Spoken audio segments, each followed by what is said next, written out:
예수를 믿고 구원을 받으면 관계가 회복됩니다. 하나님과의 관계. 그래서 이제 하나님의 자녀가 되고요. 하나님 앞에 거룩한 산 제물이 되는 것입니다. 또 믿는 자들과는 진정한 형제와 자매가 되고 믿지 않은 자의 화목의 역할을 하게 됩니다. 국가에도 우리가 권세에 순종하게 되고요. 또 원수까지도 사랑할 수 있는 하나님의 힘이 공급돼요. 근데 바울이 이제 이 구원받은 자의 삶에 대해서 설명하며 마지막 부분에 특별히 이 교인들 간에 서로 비판하지 말고 싸우지 말라고 말씀합니다. 왜냐하면 이 교회가 여러 종류의 사람이 모이기 때문에 서로 일치가 되기가 굉장히 어려워요. 아마 우리 한국 교회도 역사를 보면 분열의 역사예요. 분열의 역사. 그래서 교회가 서로 싸우고 분열이 돼요. 참 그래서 우리 스스로도 상처를 받고 또 믿지 않는 사람 세상에서도 손가락질을 받고 있습니다. 오죽하면 우리나라에는 예수님하고 그리스도가 사이가 안 좋대요. 그게 무슨 얘기인가 했더니 기독교가 예수교하고 기독교로 갈라져 있는 거예요. 그래서 교단마다 다 뭐예요? 장로교도 기독교 장로의 기장, 예수교 장로의 예장. 그러니까 모든 교단이 감리교도 기감, 예감, 성결교도 기성, 예성, 침례교도 기침, 예침, 우리 하나님의 성에도 기하성, 예하성 그래요. 기독교 하나님의 성에, 예수교 하나님의 성에. 교단도 갈라지고 또 교회 내에도 많이 이렇게 싸우게 돼요. 그 왜 그러냐면 서로 뭐냐면 비판을 해서 그래요.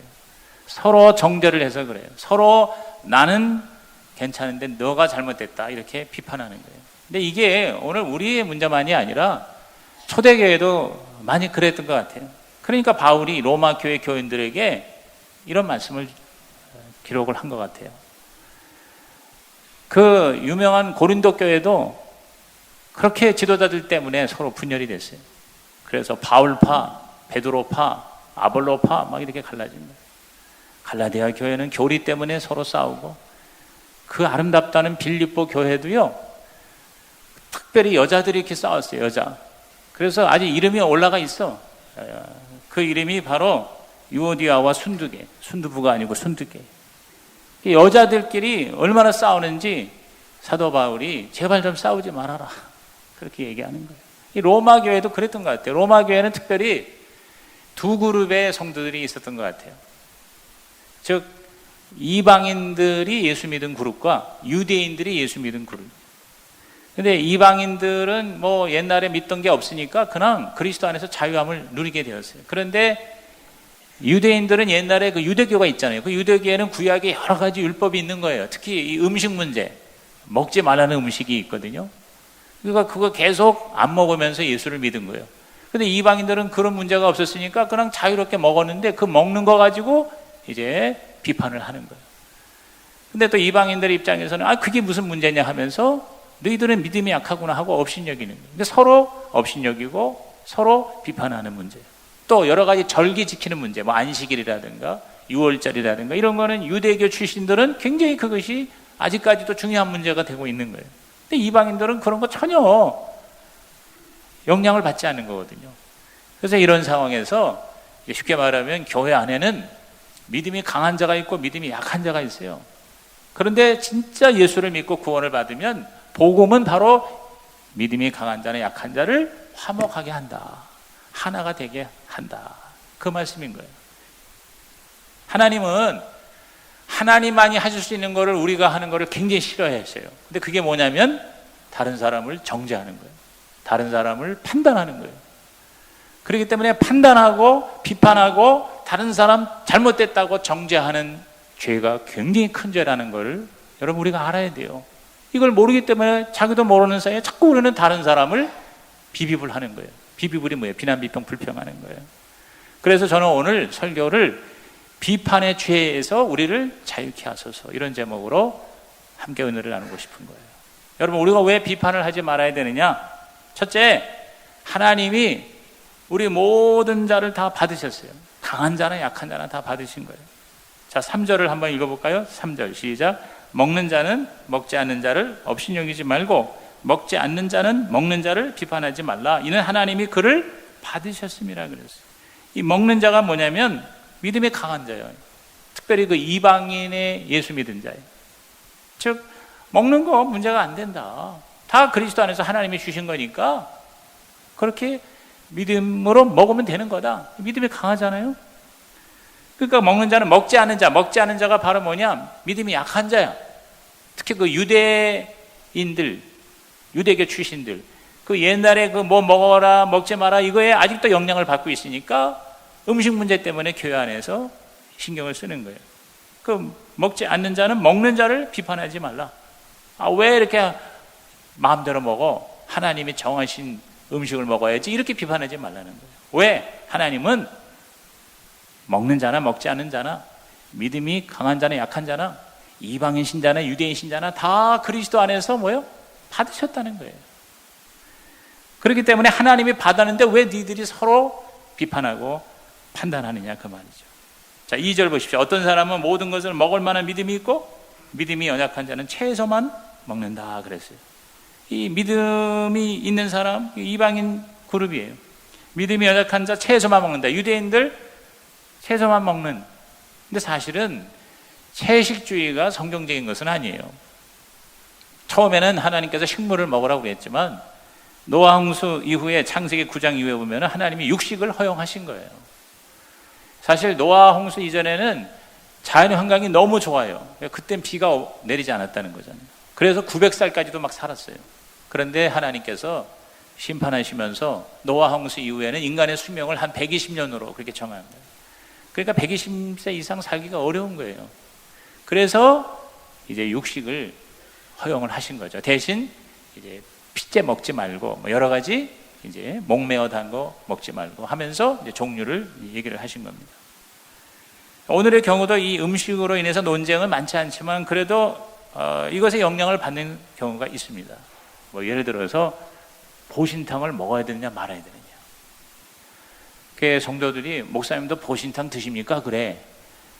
이제 이렇게 보니까 아 저분은 이 보신탕을 내가 먹는다고 하면은 좀 시험에 들 사람이다 이렇게 생각이 들면 안 먹는다고 그러면 또 거짓말하는 거니까 그냥 씩 웃고 말아요. 근데 저는 보신탕 먹습니다. 그러면 내가 뭐 보신탕이 좋아서 쫓아다니면서 먹는 건 아니에요. 누가 사주면 먹어요. 그래서 1년에 한 2번밖에 안 먹어요. 보신탕도 맛있더라고. 그 뭐 보신탕이면 어때? 근데 이제 그 보신탕이 이제 그 개를 목을 달아서 옛날에 그 개 잡는 거 보면요. 목을 달아서 목매가지고 남에 대해서 이게 숨 막혀 죽은 거예요. 그러면 막 눈알이 튀어나오려고. 그러면 그걸 또 불에 또 이 털을 갖다 태워가지고. 그래서 그 개 잡는 거 보면 개는 못 먹어, 사실은. 이제 그런 연상이 이제 생각이 드는 거죠. 그렇죠? 그 다음에 또 선지 해장국 뭐냐? 그 핏덩어리거든요, 사실은. 그러니까 또 그거를 또 영향을 받아서 안 먹는 사람이 저는 뭐 먹어요. 예? 뭐 이렇게 뭐 잘 먹는 건 아니지만 뭐 그것도 사주면 먹어. 추어탕, 여러분 그 비늘 없는 거 먹지 말라 이게 구약에 있거든요. 그 미꾸라지 이런 거 이거 비늘이 없는 거야. 그 추어탕도 저는 내가 가서 사 먹지 않지만 사주면 먹어요. 돼지고기, 여러분 그 되새김질하는 거 먹어라. 그 다음에 이 발 굽이 갈라진 거 먹어라 하는데 돼지가 되새김질 안 하잖아. 굽도 갈라지지 않았잖아요. 그러니까 소고기 먹는데 돼지고기는 안 먹는 걸로 생각하는 사람이 있어요. 저는 돼지고기 먹어요. 예? 고사떡, 뭐 요새는 뭐 고사떡 별로 없지. 옛날에 진짜 너무 없어요. 제가 여러 번 얘기했죠. 그 옆집에서 고사 지내고 그 떡 이렇게 돌리면은요. 그때 그 배고플 때 먹을 거 없을 때 그 고사떡이 얼마나 그게 기가 막힌 간식이야.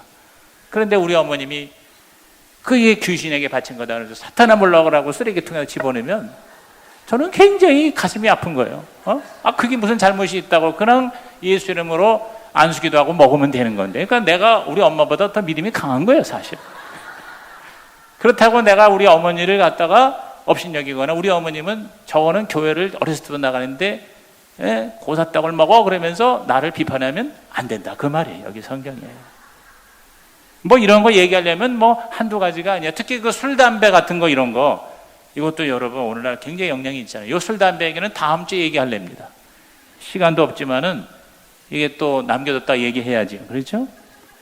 어쨌든 이렇게 이 먹는 문제 가지고 시시비비 가리지 말아라. 왜? 그거는 죄 짓고 안 짓고 그런 문제가 아니에요. 그래서 자 1절 보십시오. 1절에 믿음이 연약한 자를 너희가 받되 그의 의견을 비판하지 말아라 그랬어요. 그러니까 이 먹는 문제 가지고 자꾸 이렇게 힘들게 하는 이게 바로 믿음이 약하다는 거예요. 다 먹을 수 있는 거예요.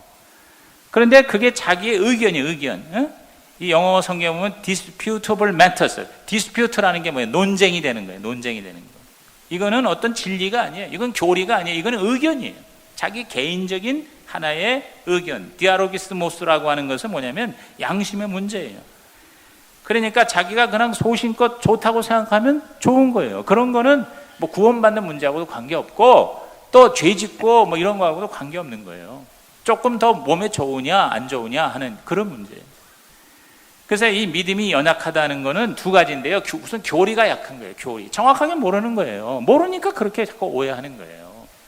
오해나 무지나 편견 이런 게 교리가 약한 거죠. 그러니까 여러분이 정확하게 성경을 공부하는 게 굉장히 중요해요. 그 다음에 또 한 가지는 믿음이 약하다는 건 진정한 자유를 누리지 못하는 거예요. 그것이 자꾸 나에게 걸림돌이 되는 거예요. 그러니까 이것은 본질적인 게 아니고 비본질적인 겁니다. 이런 것에 우리가 죄짓지 말아라. 그 골로새서 2장 16절 17절 보면 그러므로 먹고 마시는 것과 절기나 초하루나 안식일을 이유로 누구든지 너희를 비판하지 못하게 하라. 이것들은 장래일의 그림자이나 몸은 그리스도의 것이라 그랬어요. 여러분 이 먹고 마시고 하는 거는 이거는 하나의 그림자다. 실체가 아니다. 실체는 뭐냐? 예수님이다. 여러분 예수님이 바로 생명의 떡이잖아요. 먹는 문제를 해결하신 분이에요. 예수님 안에서는 모든 먹는 게 다 하나님이 주신 우리의 선물이 될 수 있는 거예요. 아멘입니까? 그 다음에 예수님은 바로 안식일의 주인이라고 그랬죠. 그러니까 어떤 절기 이런 것의 주인이 예수님이에요. 그러니까 예수님이 우리에게 자유를 주신 거예요. 언제 예배드리냐, 토요일이나 일요일이냐 이거 가지고 싸울 필요 없는 거예요. 몇 시에 예배드리냐 이거 갖고, 어디서 예배드리냐 이거 갖고, 예수님께서는 그런 비본질적인 것에 우리가 구속돼서 거기에 우리들이 시달리거나 상처받거나 영향받는 거 원하지 않으시는 거예요. 그러니까 저와 여러분은 진리를 알지니 진리가 너희를 자유케 하려고 그랬잖아요. 예수 믿는 거는요, 뭐 못하는 게 많아가지고 그저 노예가 되는 게 아니에요. 예수 믿는 건 진정한 자유를 누리는 거예요. 그러니까 우리가 전도하다 보면은 많은 사람이 오해를 하는 거야. 어우, 예수 믿으면은 뭐 못하는 게 많아. 놀러도 못 가, 뭐 술도 못 먹고, 담배도 못 피고, 하고 싶은 거 다 못하는 게 예수 믿는 걸로 생각하는데, 여러분, 진짜 예수 믿는 거는 진정한 자유를 누리는 거다. 진짜 행복을 누리는 거다. 이럴 때는 아멘이 나오는 사람이 진짜 예수를 믿고 누리는 거예요. 하나님은 있는 그대로 받아주셨거든요. 믿음이 약한 자도 받아주시고 믿음이 강한 자도 받아주셨어요. 주님이 괜찮다고 그러면 괜찮은 거예요. 근데 왜 내가 가지고 그러느냐 그 말입니다. 주인은 바로 하나님인데 왜 내가 주인도 아닌데 나도 종인데 왜 종이 남의 종을 가지고 따따붙다 하느냐 그 얘기입니다. 아주 쉽게 얘기하면. 자, 그게 바로 4절이죠. 자, 로마서 14장 4절을 읽습니다. 남의 하인을 비판하는 너는 누구냐? 그가 서 있는 것이나 넘어지는 것이 자기 주인에게 있음에 그가 세움을 받으리니 이는 그를 세우시는 권능이 주께 있습니다. 그 사람의 문제는 내가 해결할 게 아니다. 주인이신 주님이 해결한다. 지금은 약하지만, 믿음이 약하지만 주님께서 나중에 세워주실 것이다. 할렐루야. 그렇게 우리가 기대를 하고 믿음이 약한 사람에게 하나님께서 나중에 강하게 해주실 거야. 이렇게 오히려 그를 위해서 기도해주는 저와 여러분이 되기를 주님의 이름으로 축원합니다. 의견의 문제는 이건 양심의 문제예요. 자, 5절이 어떻게 보면 결정적인 얘기죠. 어떤 사람은 이 날을 전날보다 낮게 여기고 어떤 사람은 모든 날을 같게 여기나니 각각 자기 마음으로 확정할지니라. 따라합시다. 각각 자기 마음으로 확정할지니라. 이게 무슨 얘기인가 하니 바로 양심의 꺼리낌이 없는 신념으로, 즉 소신을 가지고 살아갈 수 있다 그 말이에요. 뭐 구원의 문제도 아니고 죽고 사는 문제가 아니라면. 그러니까 우리는 하나님이 대하신 것처럼 대하면 되는데 많은 경우 우리는 자기도 모르게 하나님보다도 더 엄격하게 다른 사람을 판단하려고 하는 유혹에 빠진다 그 말이에요. 아니 하나님이 다 받아주신 우리 형제 자매를 왜 내가 저거 틀렸어, 저건 잘못됐어, 저거 벌 받아야 돼, 이렇게 우리가 왜 판단하냐 말이에요. 우리가 하나님보다 더 높은 위치에 있으려고 하는, 이게 하나님 보시기엔 무서운 죄가 된다는 거예요. 그래서 로마서 첫 장, 둘째 장부터 남을 판단하는 너가 누구냐 이렇게 말씀하신 거예요. 오늘 저와 여러분은 어떤 한 가지 행위를 가지고 그 사람을 완전히 결론 내는 유혹에 빠지지 말아야 됩니다. 술 한잔 한 거 보고 술주정뱅이라고 우리는 판단하면 안 됩니다. 거짓말 한 거 가지고 사기꾼이라고 판단할 수가 없는 것이죠. 오랫동안 습관적으로 죄를 짓는 자라 할지라도 여러분, 하나님은 변화시켜 주시는 것이죠. 막달라 마리아, 시몬은 막달라 마리아를 죄인으로 불렀지만, 그러나 여러분 진실하게 회개했기 때문에 그는 하나님의 딸이 된 것이에요. 주님께 또 충성하는 일꾼이 된 거예요. 우리가 지켜야 할 법칙이 뭡니까? 죄는 미워해도 죄인은 용납을 하라는 거죠. 그게 하나님의 마음이에요. 간음하다 잡힌 여자, 간음 자체는 죄지요. 그러나 간음하다 잡힌 여자를 예수님은 살리셨잖아요. 돌로 쳐서 죽이지 않았어요. 죄는 잘못된 것을 예수님도 인정하셨어요. 그러나 죄인은 뭐예요? 살리시는 것이 하나님의 뜻이다. 동의하시면 아멘 하시기 바랍니다. 그래서 프랑스 속담에 그런 말이 있습니다. 모든 것을 알면 모든 것을 용서할 수 있다는 거예요. 우리가 모르기 때문에 저 사람 왜 저러지? 사실 그 사람이 지금 얼마나 스트레스를 받는지, 가정의 짐이 뭔지, 직장에서 일터에서 어떤 어려움을 당했는지, 육체적으로 어떤 연약함이 그 사람만 알고 있는 그런 약함이 있는지 우리는 모르는 거예요. 모르기 때문에 우리는 그저 한두 가지 외모를 보고 행동을 보고 그리고 우리는 판단하는 거죠. 그게 죄라는 거죠. 그런 비판의 죄를 짓지 말라는 겁니다. 모든 것을 우리들은 다 수용하되 초점을 항상 뭐냐면 하나님에게 둬야 돼요.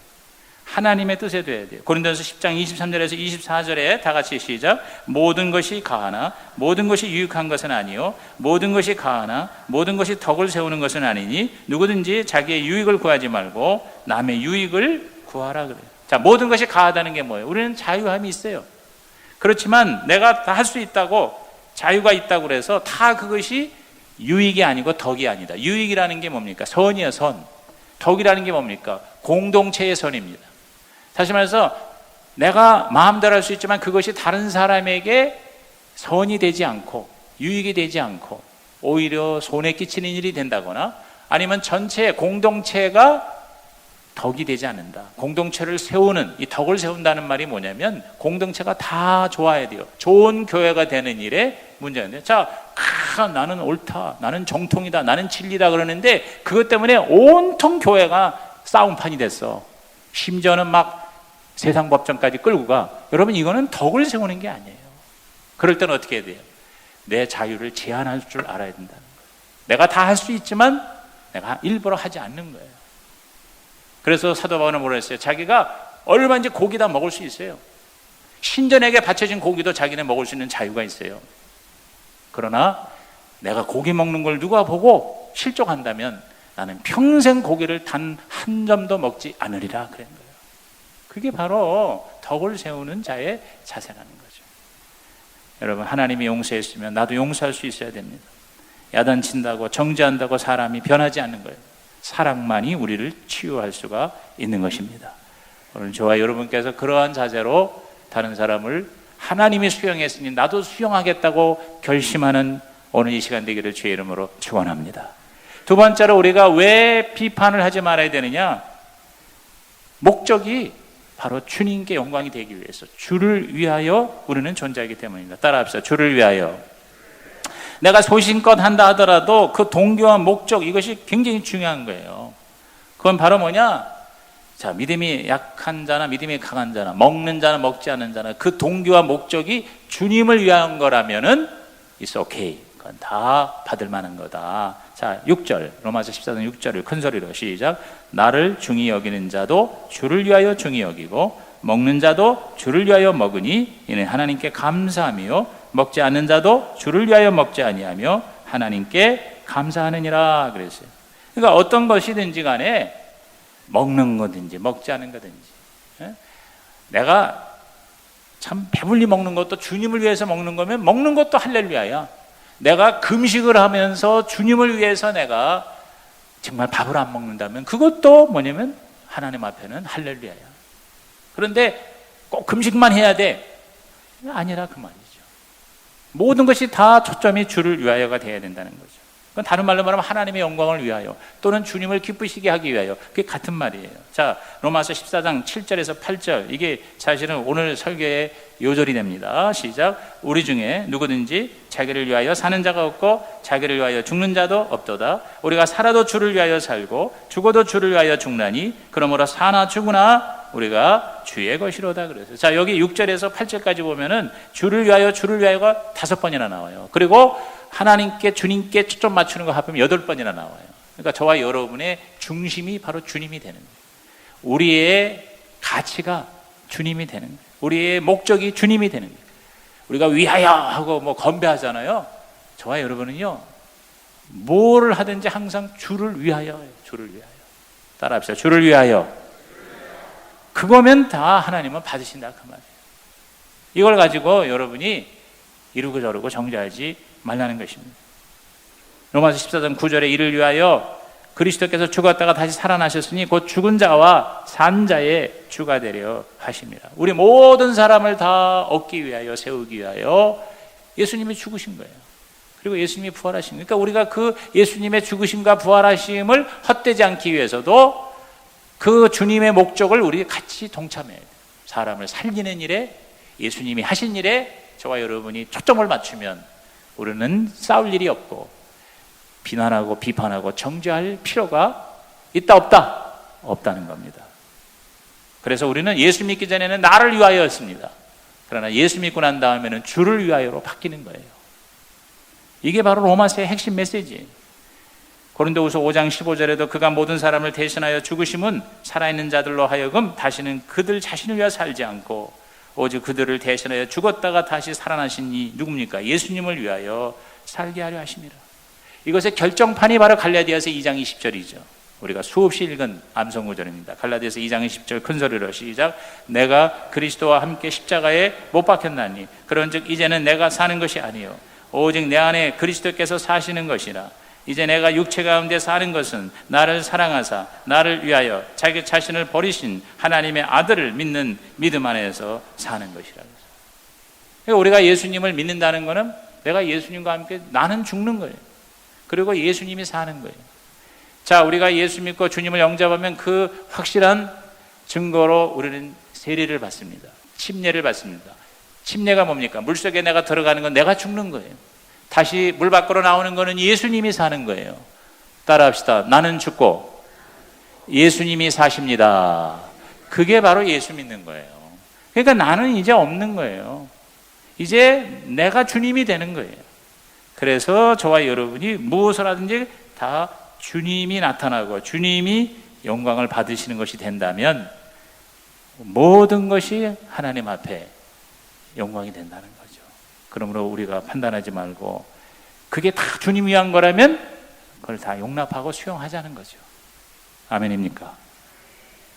진짜 예수를 믿고 형제 안에 계신 주님을 믿는다면 절대 비판할 수 없습니다. 왜냐하면 그 믿음이 약한 그 사람 안에도 예수님이 계시다 그 말이죠. 그런데 내가 그 사람을 정죄하는 거는 바로 그 안에 계신 예수님을 내가 정죄하는 거니까 얼마나 이게 무서운 죄가 됩니까?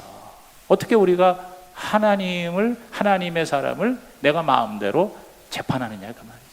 마지막 세 번째로 우리가 비판을 하지 말아야 하는 이유는 우리 모두가 다 나중에 하나님의 심판대에 서기 때문인 것입니다. 자, 10절 말씀을 다 같이 읽습니다. 내가 어찌하여 내 형제를 비판하느냐? 어찌하여 내 형제를 업신여기느냐? 우리가 다 하나님의 심판대 앞에 서리라 그랬어요. 여기 우리라는 게 뭐예요? 믿는 자예요. 믿음이 약하든 믿음이 강하든 몽땅 다 우리는 하나님의 심판대 앞에 서요. 그 심판대 앞에 선다는 것은 지옥 가는 심판이 아니에요. 그걸 백보자 심판이라고 그래요. 신보자 심판은 그거는 천년왕국 후에 마지막 세상을 심판하는 심판을 우리는 쓰지 않습니다. 예수 믿으면은 우리는 심판받지 않습니다. 그러면 이 심판이 뭡니까? 이것은 바로 하나님 앞에 우리들이 상급 결정하는 심판이에요. 우리 행위에 대한 보상 심판이에요. 로마서 14장 11절 12절 마지막 부분 읽겠습니다. 기록되었으되 주께서 이르시되 내가 살았노니 모든 무릎이 내게 꿇을 것이요 모든 혀가 하나님께 자백하리라 하였느니라. 이러므로 우리 각 사람이 자기 일을 하나님께 직고하리라. 거기 직고한다는 게 뭐냐면 회개보고 한다고 말이에요. 회개보고가 뭐예요? 감사받는다고 말이에요. 여러분 그 마태복음 25장 달란트에 비해 보면은 한 달란트, 두 달란트, 다섯 달란트 있잖아요. 나중에 주인이 와가지고 몇 달란트 남겼냐? 이 어카운트, 회개보고예요. 회개보고. 그러니까 우리 예수 믿는 사람은요, 내가 구원 받을까 못 받을까 이거 가지고 걱정할 일이 아니라 뭐냐면 내가 나중에 하나님 앞에 감사받아서 하나님 앞에 칭찬받느냐 꾸중받느냐 그거에 대한 하나님의 심판이 있다고 말이에요. 공력 심판이라고 그러고 보상 심판이라고 그래요. 여러분 구원과 보상은 다릅니다. 구원은 순간적으로 하나님의 은혜를 받지만 보상은 평생 걸쳐 내가 얼마나 하나님 앞에 노력하고 하나님 뜻대로 살았느냐 하는 행위에 의해 결정이 되는 것이 바로 보상의 심판인 것입니다. 오늘 저와 여러분은 하나님으로부터 정말 보상을 풍성하게 받는 우리의 마지막이 되기를 주의 이름으로 축원합니다. 부끄러운 구원이 되지 말고요, 하나님 앞에 영광스러운 구원이 되려면 하나님 뜻대로 살아야 되는데 하나님의 뜻은 뭐냐? 너가 남을 판단하고 비판하고 정죄하지 말라는 거예요. 그래서 오늘 저와 여러분은 세상적인 가치관이 뭡니까? 세상은 항상 내 중심이에요. 항상 나를 위하여요. 그러니까 요새 그 유행하는 말이 내로남불이 뭐예요? 내로남불. 내로남불이 내가 하면 로맨스고 남이 하면 불륜이 내로남불이야.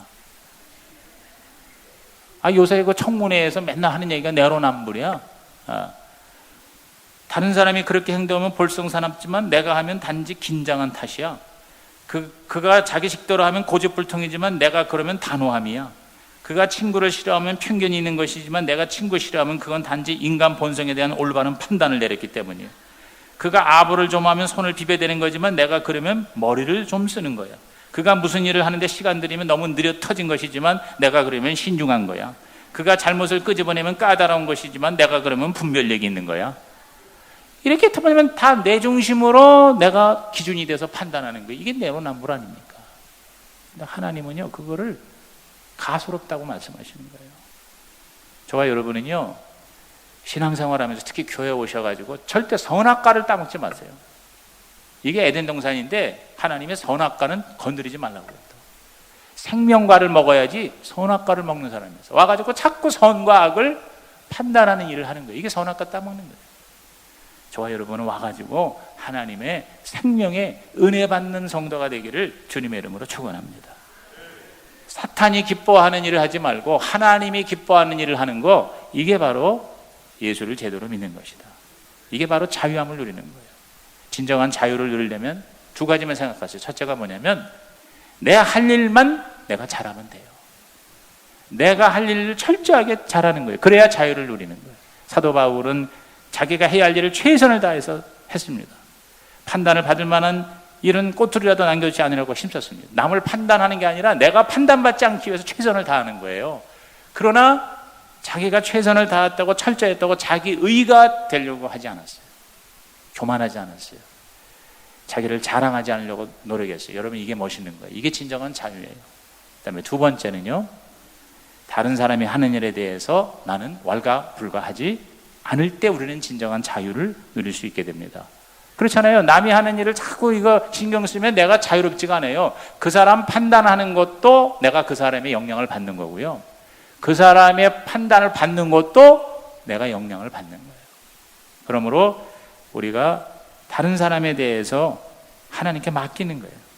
쉽게 판단하지 않는 거예요. 저 사람이 저런 이유는 뭔가 있을 것이다. 하나님은 아실 것이다. 그리고 하나님께 맡기는 거예요. 그리고 하나님의 눈으로 불쌍히 여기고, 내가 볼 때 저 사람이 지금 문제가 있다고 그러면 하나님 불쌍히 여기시고 저 사람을 해결하여 주옵소서, 치료하여 주옵소서, 믿음이 강하게 하여 주옵소서, 이렇게 오히려 중보하고 기도하는 저와 여러분 되시기를 주님의 이름으로 축원합니다. 그래야 여러분의 교회 생활이 천국이 될 줄로 믿습니다. 여러분, 좋은 교회는 내가 찾아가는 것이 아니라 내가 세워가는 것입니다. 여러분이 좋은 교회 찾으러 돌아다녀 봐야 항상 똑같은 일이 발생합니다. 있는 곳에서 저와 여러분이 좋은 교회를 세워나가는 하나님의 아름다운 면류관이 되시기를 주님의 이름으로 축복합니다. 이제 내가